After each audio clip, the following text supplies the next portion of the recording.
Hey, what's up everybody? It's George here and we're back with another video. Now today we're going to be unboxing the Blade 300X.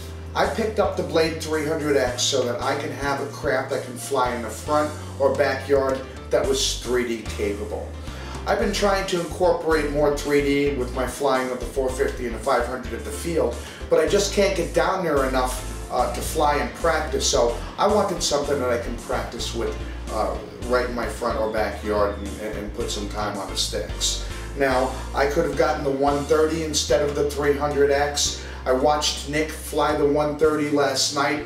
Awesome craft, Nick really flew it well, but I think that's a little bit too small and twitchy for me to try to be learning 3D on. I wanted something with a little bit more mass, something that behaved a little bit more like a 450. Another reason is this has the AR7200BX.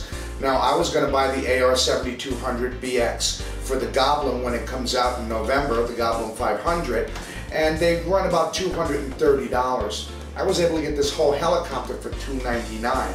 So basically I paid $70 for the whole helicopter. Can't go wrong with that. Let me go ahead and get the styrofoam out of the box and we'll get on with the unboxing. Okay, I've got the styrofoam packaging out of the box. You didn't have to watch me struggle with it. We can get on with the unboxing. First thing out of the box, as with all Blade helicopters, is the manual. I know it's not the most popular thing in the world, but I would strongly suggest that you read through the manual, especially if you're not familiar with flybarless helicopters. There's also radio settings in here, so take a few minutes and read through it. I know we hate to do it, but we have to. There are also addendums to the manual. These are corrections to the manual. I would take a look at these as well. So let's go ahead and open it up and see what's inside. The first thing that's going to come out of the box is the battery. This is a 3-cell, 1350 milliamp battery. It has an EC3 connector on it, so I'll be able to charge it on my iCharger with no problems. The next thing out of the box is the charger itself. They include a charger, and this is an E-flite charger. It's a balancing charger, and I'm sure it works fine with those batteries, but once again, I'll be using my iCharger to charge the batteries. The next thing out of the box is a little set of alligator clips. This charger will only work off of a battery, so it doesn't have a 110 volt adapter to it. They also give you the little parts kit, and here is some ties, some Velcro, an Allen wrench, a screwdriver, typical kit that you get with the Blade products.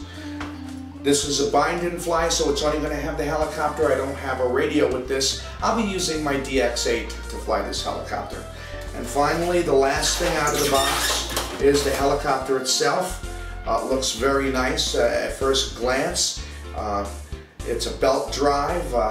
Why don't we take this thing downstairs and get a closer look and see what it looks like. Okay, what I've done is I've placed the Blade 300X in between the Blade SR and the Blade 450 3D so that you can get a size comparison just to gauge how big it is. It's very close in size to the Blade SR. It's about 2.5 inches longer. The boom seems to be about the same length, although it's much more beefy. So it looks like very close to the same size blades. Definitely smaller than the 450, which is good because the 450 was just too big to fly in the front yard. I could fly the Blade SR in the front yard, but it was not sophisticated enough and it really wasn't 3D capable. Some people did some mild 3D with it, but the 300X is definitely a lot more capable. So let's go ahead and pop the canopy off this thing and take a look under the hood. Okay, I've got the canopy off and we can take a closer look.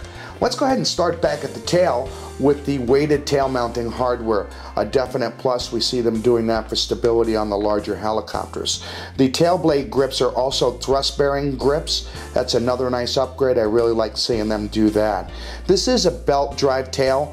I prefer the belt drive tail myself. Standard tail slider mechanism, but they did upgrade it with the carbon fiber push rod. The tail boom is nice and beefy and thick and it looks well. Moving down the helicopter, we'll go to the swash plate. That's a composite swash plate. It's their standard swash. I'm sure there's going to be no problem with it. One thing that I do like is the main shaft has triple bearing support. That's definitely a good plus. We notice that there isn't an auto rotation gear on this, just has a main drive gear. Everything looks pretty good. The main shaft is hardened steel, another good plus. Looking at some of the electronics, starting with the motor, that's a 320 brushless motor or 4500 kV. I'm sure it's going to be more than powerful enough to do what we need to do. Feeding the motor is a 25 amp ESC. It's Blades ESC, and it does have a built-in BEC.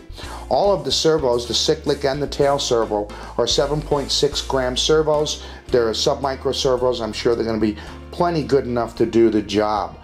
So far, everything that I've seen about this helicopter looks really good, but the main thing is the AR7200BX. The radio and flybarless controller are combined into one unit, and that's an awesome unit. It also lends itself for a very nice and clean wiring because you only have one device. You don't have a gyro and a radio and a flybarless controller and everything else to hook up, so it's really simplified. This looks like an awesome helicopter. The next thing to do is get it bound, get it set up on my radio, and get it ready to take it out tomorrow for its maiden. So let's go upstairs and wrap this up. Alrighty, we've unboxed it. We've taken it downstairs, put it on the bench, compared it to some other Blade products for size, popped the canopy off, went over the components underneath the hood, and overall this really does look like a great helicopter, and I'm sure that I'm going to have a lot of fun with it. Now the next thing of course to do is take it out for a maiden, but it's too dark outside. I won't be doing that tonight. But that gives me plenty of time to set up my radio, get it bound, and get it ready for tomorrow. So, stay tuned for a maiden flight video, more flights from the park. Thanks for watching, and as always, happy flying, friends!